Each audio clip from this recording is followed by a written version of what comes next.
Are you looking to run your own security guard training school? Check out guardcardtraining.com. We have state-approved security guard training materials, professionally printed and bound student manuals, PowerPoint presentations, knowledge checks, and final exams. Everything you need to run your own program. Just open the box and start teaching. guardcardtraining.com. Welcome to episode 14 of the Security Professionals Podcast. Cover versus concealment.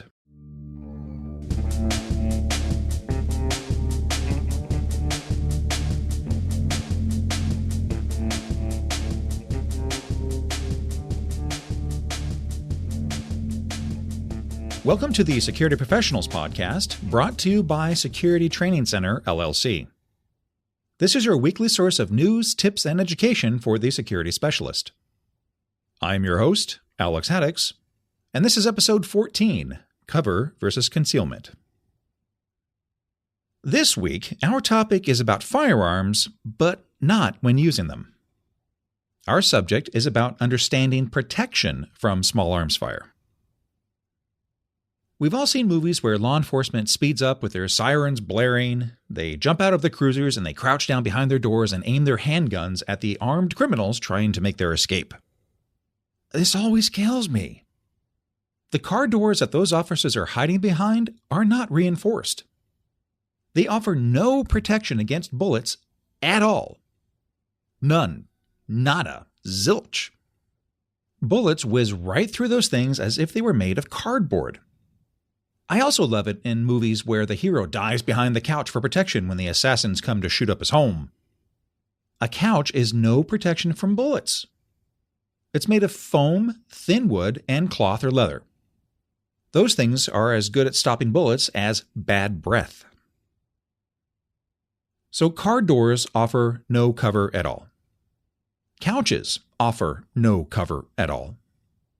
What they offer is merely concealment. And most people, and sometimes even trained law enforcement, often get those two concepts confused. So let's start by defining those two terms, cover and concealment. Cover is some sort of protection. It's a physical barrier that will protect you if you hide behind it. If it's good cover, it will even stop or deflect bullets. Concealment is merely standing behind something that hides you. It prevents the person on the other side from seeing where you are, or it obscures your position. It offers no protection other than stealth, and as we know, stealth doesn't stop bullets. So here are some common things that people think are cover that are merely concealment. As we discussed, car doors. The interior walls of your house. Now this is drywall or sheetrock, and it will not stop a bullet. The interior walls of nearly any office building. Again, those walls are made for sound dampening, not protection. Trees. Unless you're standing behind a great oak or a giant sequoia, trees won't stop much.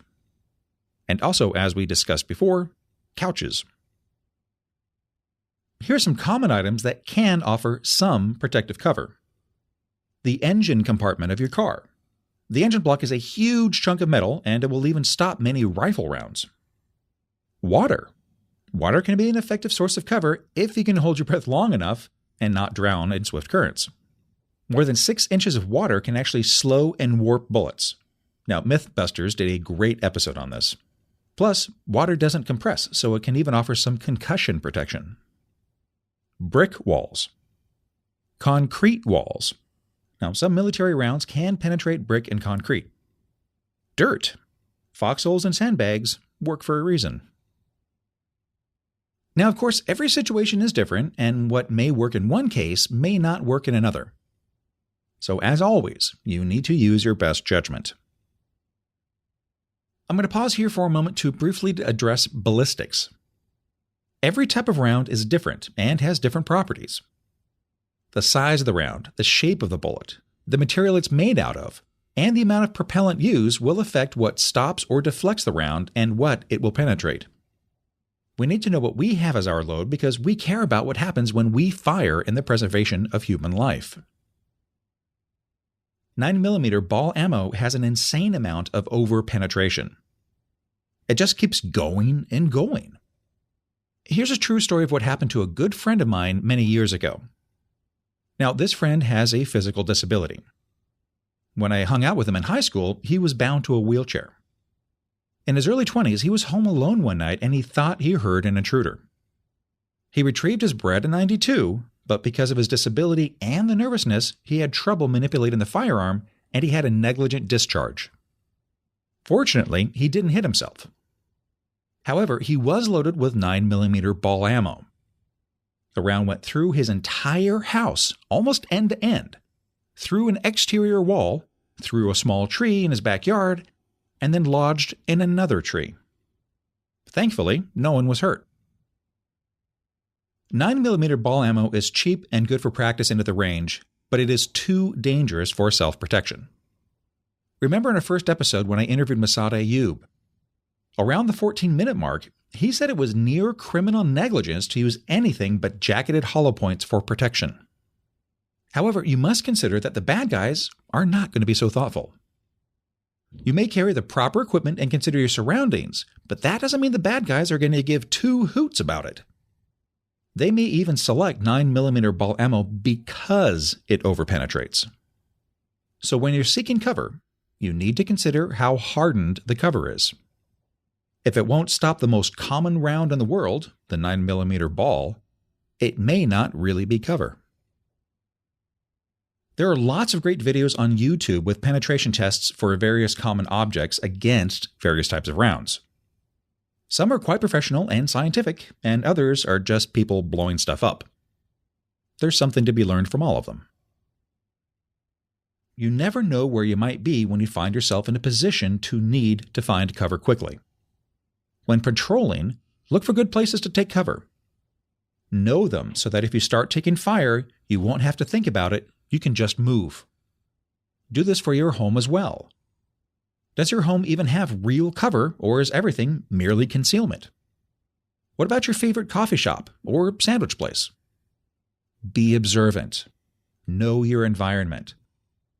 Understand the strengths and weaknesses of where you work and live. It could save your life and the lives of your family. For example, here in California, most homes are wood frames, drywall, and stucco. We don't have brick homes because brick falls apart in earthquakes. It just crumbles.